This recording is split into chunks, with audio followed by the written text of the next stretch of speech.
Am I really letting go of my desires and being okay with just allowing the process to unfold for like opportunities and possibilities to show up in my life? Or am I just keeping myself busy and distracting myself so much that it makes it impossible for me to stay fixated on the things that I'm desiring? I find myself keeping very busy. I go from one thing to another. I do create space and time for deep contemplation, that's still true, but it's almost like it's compartmentalized. And I do find myself still fixating on the things that I feel like I'm lacking, like the holes in my life that I feel exist. We all have them, don't we? Those little things that you feel are missing, like those little things that if you just could fill that void, perhaps you would be at peace. So I'm wondering, I feel like I am maturing and I'm understanding more deeply how to let go and just allow everything to unfold as it should. But yeah, I'm aware, it's taking time, it's taking experiences. And one thing that's been happening for me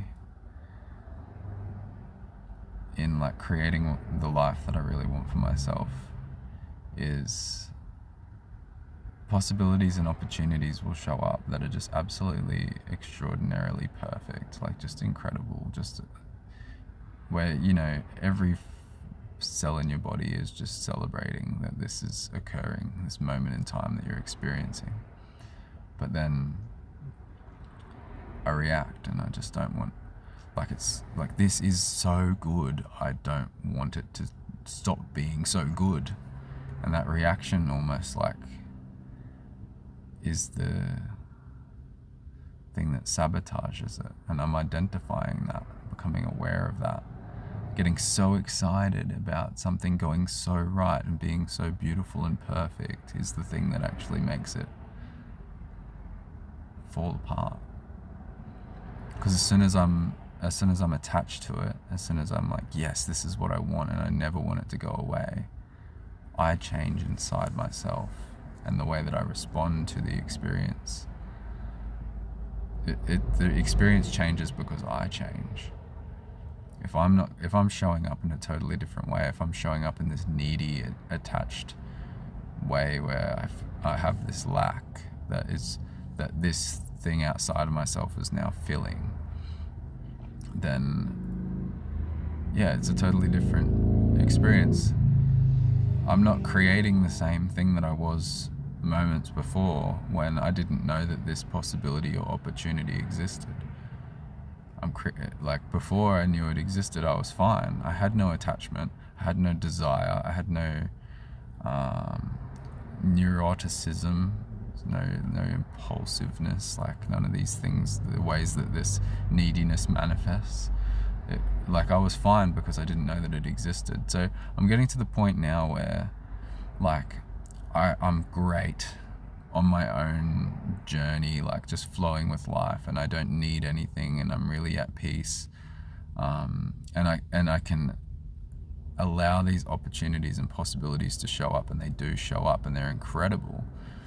But the next step I feel for myself is to master my reaction, or my response, when things that are just absolutely incredible do show up. And I guess this isn't a new part of the classroom of life for me at all. I've done this before. I feel like everybody would be able to relate to this.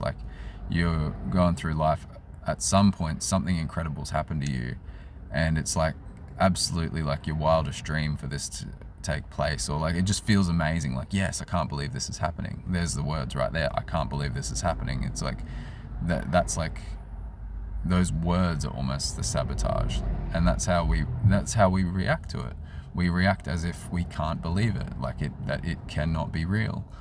So as we change and we interact with this possibility or opportunity in a different way than we were moments before we even knew it existed, we drive it away, or we change it. Like, it's not the same thing that it was before. And particularly with relationships, this could be like a solid example that everybody can relate to is when you meet somebody that you've always wanted to meet, maybe like a celebrity, or a sports player, like from a sporting team that you follow.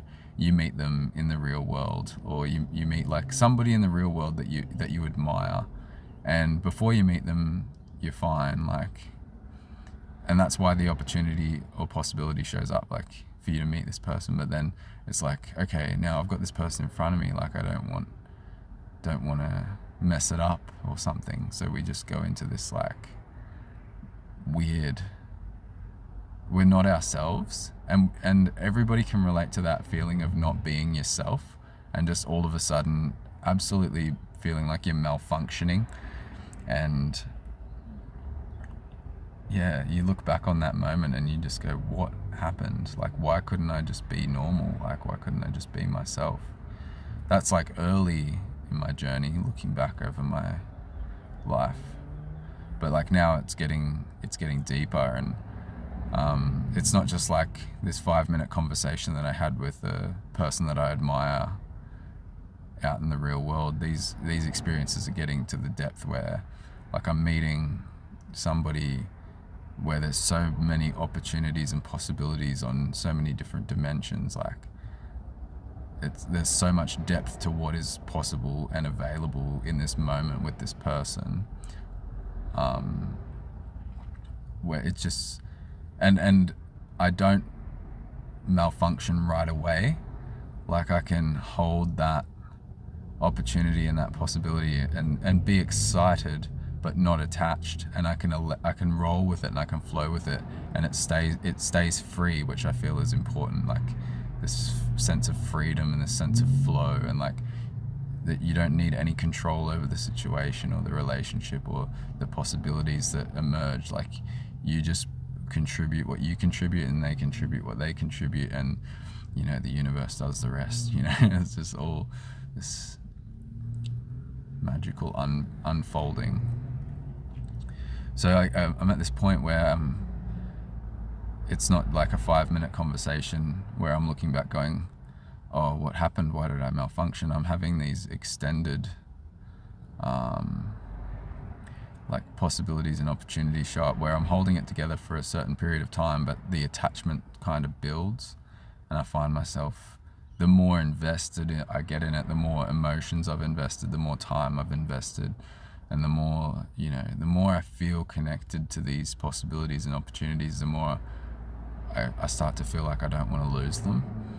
And what I feel I am really trying to master is being able to roll with the most absolutely incredible possibility or opportunity. Just roll with, like, your wildest dreams every single day. Like, every single day, just absolutely wild things happening that are the best things that you could ever imagine, and being okay with like not having any like attachment to it or needing to control it or hold on to it. Like, I don't want to hold on to it. I want it to just be free to flow. And that's way easier said than done. But I have also learned through, like, over this like developmental process, that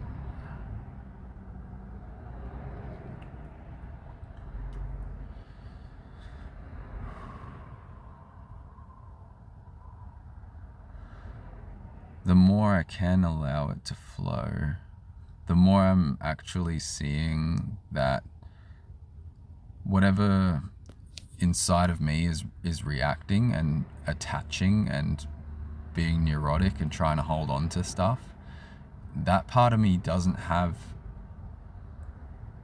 any idea how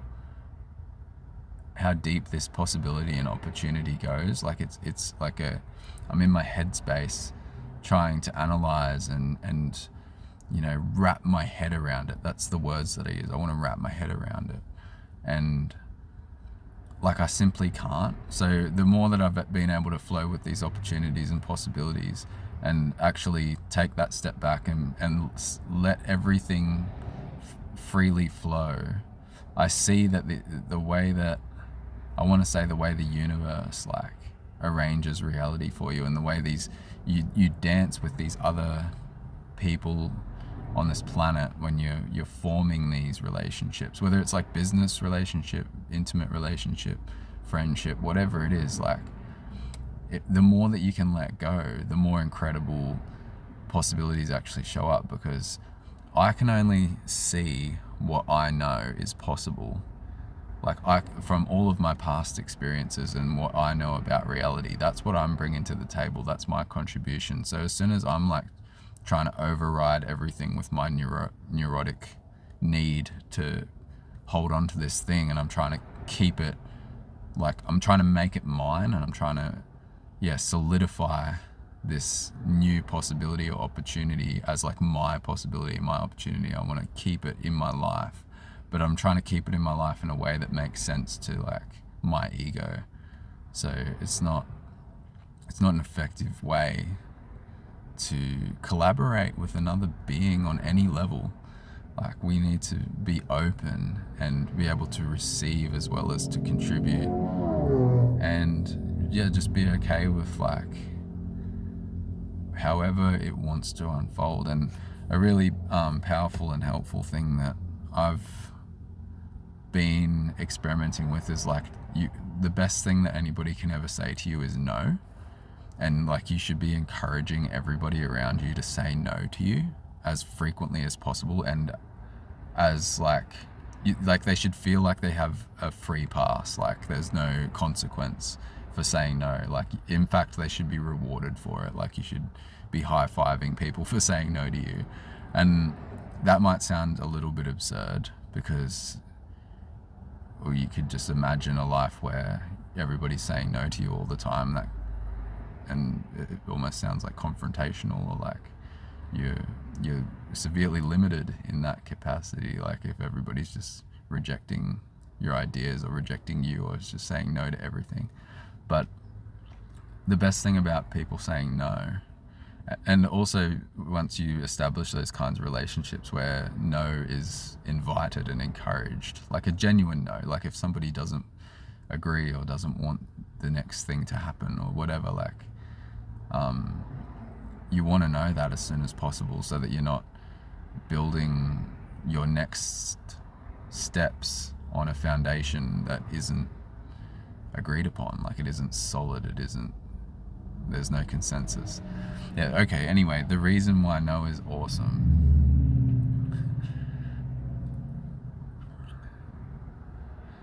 is because it's faster than yes. Like yes, if you getting to know somebody, or you're getting to know a situation, and you're hearing yes all the time, it actually gives you far less information, and you learn way slower than if you hear no more frequently. Like no gives you so much more information because it shows you where the boundaries are, it shows you where the limits are, it shows you it gives you a more clearly defined picture. Yes, for me, in this moment in time, when I think about yes, if somebody just agrees or just says yes to what you're asking, you just add that. It doesn't give you any information about the parameters of what's possible, or the parameters of the opportunity that's available here. It's just like, okay, that worked. We have no idea why. Whereas when somebody says no, then you can figure out like, okay, this doesn't work. So it starts to give you this picture. And if you get like, if you find these boundaries in a relationship or in any situation, you find these boundaries, you get these no answers, and then you can like start to correlate that information, even subconsciously. So they say, this person says no whenever I ask about this particular subject, or this particular setting, or if I just ask without providing an explanation, or if I ask without giving them notice, enough time to think about their answer, they'll say no. So we start to develop this understanding of this other person or these other people or this situation that you cannot develop if you're surrounded by people that are just always saying yes to everything, because yes really is useless. I don't know how to articulate it right now, but yes gets you what you want right now, but when it comes to actually collecting information and learning and cultivating knowledge, yes doesn't mean anything. It's like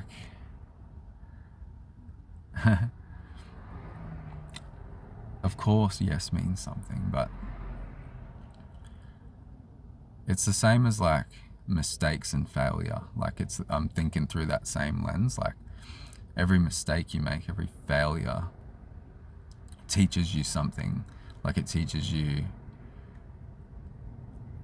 what doesn't work. And in another way, you could just be like, you could flip this and say the opposite is true. Like, why would you want to hear no all the time, and why would you want to make mistakes and fail all the time if you could just get everything right the first time and have everybody say yes to you? But my response to that would be, it's just an unrealistic expectation of reality to think that you're never going to make a mistake. You're never going to fail, and everybody's going to say yes to you forever. So